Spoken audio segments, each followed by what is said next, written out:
I M Aju Kumar, the English trainer from English academy Pathanapuram. നമ്മുടെ +2 result announce ചെയ്തു. +2 ശേഷം നിങ്ങളൊരു പുതിയ കോഴ്സിന് പോകുമ്പോൾ, ഏത് പ്രൊഫഷണൽ കോഴ്സിന് പോകുമ്പോൾ, MBBS ആകട്ടെ, എഞ്ചിനീയറിംഗ് ആകട്ടെ, നഴ്സിംഗ് ആകട്ടെ, എന്തും ആകട്ടെ, A good communication skill is needed. Teachers teach you in English. The text, the exam, your notes, your reference texts, that may be Google or any source, is in English.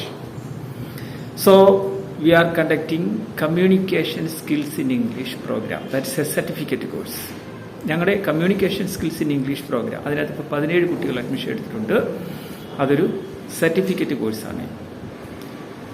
See, the aim of our communication skills in English program is to use English accurately, appropriately and fluently, both in face-to-face and telephonic communication, in social, professional and academic intercourses.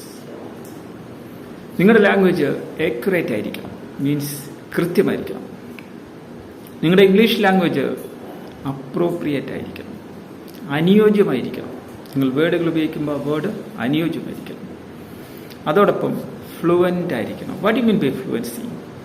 Think and speak simultaneously is fluency. We are fluent in Malayalam. We are thinking and speaking at the same time. That is fluency.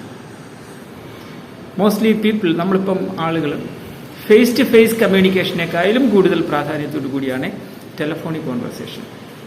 ചിലർക്കൊക്കെ അവരുടെ പ്രൊഫഷൻ്റെ ഭാഗമായി ചിലപ്പോൾ 5-6 മണിക്കൂറൊക്കെ ടെലിഫോണിൽ സംസാരിക്കേണ്ടി വരാറുണ്ട്.